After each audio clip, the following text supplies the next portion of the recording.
똑같은 상황이 주어져도 성향에 따라서 충분히 다른 결과를 낼 수도 있지 않느냐. 그리고 역교론에서 또 얘기합니다. 이 합리적 설명에서 비합리적인 행동이었을 수도 있지 않느냐. 거기에서 비합리적인 행동이었을 수 있지 않느냐라는 것은 쉽게 얘기하면 뭐죠? 또라이인 거잖아요. 그런 사람의 행동 자체를 합리적으로 추론한다는 것은 힘들다. 그렇게 되는 겁니다.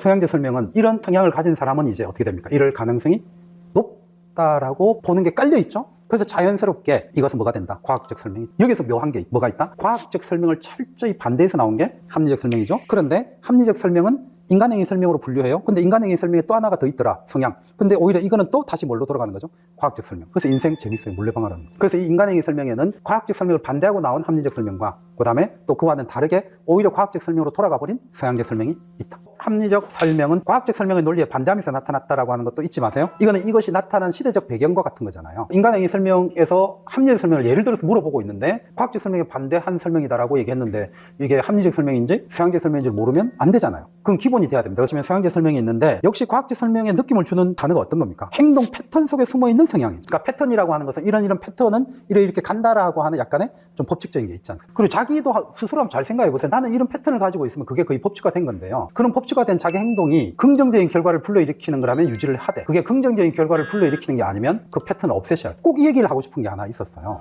독수리의 변화입니다. 그래서 저는 독수리의 어떤 변화를 혹시 이렇게 인터넷상에서 보신 분들이 있을지 모르겠는데요. 독수리는 학설에 따르면 한 40? 혹은 보통 한 70살까지. 그래서 인간의 이 생명하고 비슷하답니다. 그런데 제가 금방 두 가지 나이를 얘기했잖아요. 한 40, 70. 근데 40에서 70살을 그냥 사는 게 아니라 이게 이제 포인트. 그러니까 대부분의 독수리가 한 30에서 40년 정도의 나이가 되면 일단 제일 큰 변화가 부리가 굽어버린답니다. 그래서 우리도 가만히 생각해 보면 인간도 나이 들면 좀 어떻게 됩니까? 좀 이렇게 되는 거 사실이잖아요. 부리가 일단 이렇게 구부려진답니다. 두 번째는 뭐냐 하면 이렇게 날카로운 발톱 자체가 무뎌진대요. 그래서 이것도 잘 못 잡는답니다. 그리고 세 번째 보면은 독수리 몸에 오는 변화가 깃털이 엄청 무거워진다. 깃털이 무거워진다는 건 결정적으로 뭘 하기 힘듭니까? 나는 거. 그래서 이때가 한 40살 정도 된대요. 여기에서 독수리들은 두 부류로 나눠진다. 그냥 그대로 살다가 40살에 죽든가 이제 또 한 번의 변화가 있게 되는데 이때 변화를 하는 독수리는 혼자 따로 산 정상에 간다. 다른 무리로부터 벗어나. 그래서 첫 번째 행하는 게 뭘까요? 자기 부리를 지속적으로 바위에다가 쫀다. 그래서 떼내는. 그러면 이 과정을 한번 생각해 보세요. 내가 계속 손으로 계속 이걸 쳐서 손톱을 떼내는 거예요. 그래서 이걸 떼낸대. 떼내면 그때 가서 날카로운 새부리가 나오는 거예요. 그럼 그 새부리를 가지고 뭐 할까요? 두 번째로 행하는 게 자기의 발톱을 부리로 다 뜯어내는 거예요. 그래서 이걸 뜯어내면 또 다시 어떻게 한다? 새 발톱이 나. 그러면 마지막 새 부리. 그 부리로 자기의 깃털을 다 뜯어. 무거운 깃털. 그렇게 해서 새 깃털을 얻어낸대. 그러면 가벼운 깃털과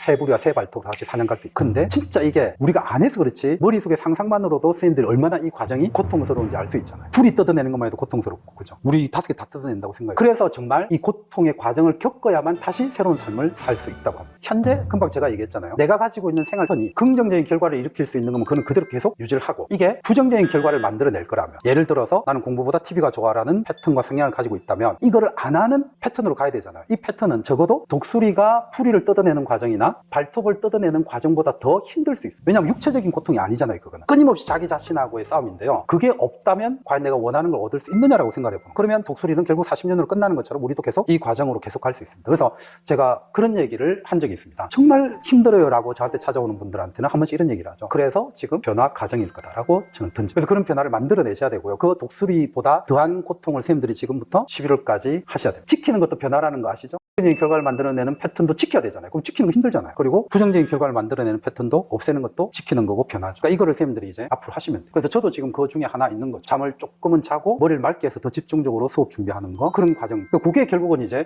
우리들의 필요한 거고요. 이런 두 개를 계속 제가 선생님들한테 어떻게 부탁하는 거죠? 합리적으로도 생각해보고 합리적 설명 방식으로 나의 상황, 나의 목적, 그래서 내가 뭘 해야 되는지 수단, 그리고 거기에서 나는 어떤 성향을 가졌는지 생각을 해보고 그 성향에서도 역시 패턴을 가지고 움직이되 부정적인 패턴을 가진 것은 어떻게 하자? 독수리처럼 없애자. 안 그러면 죽는다.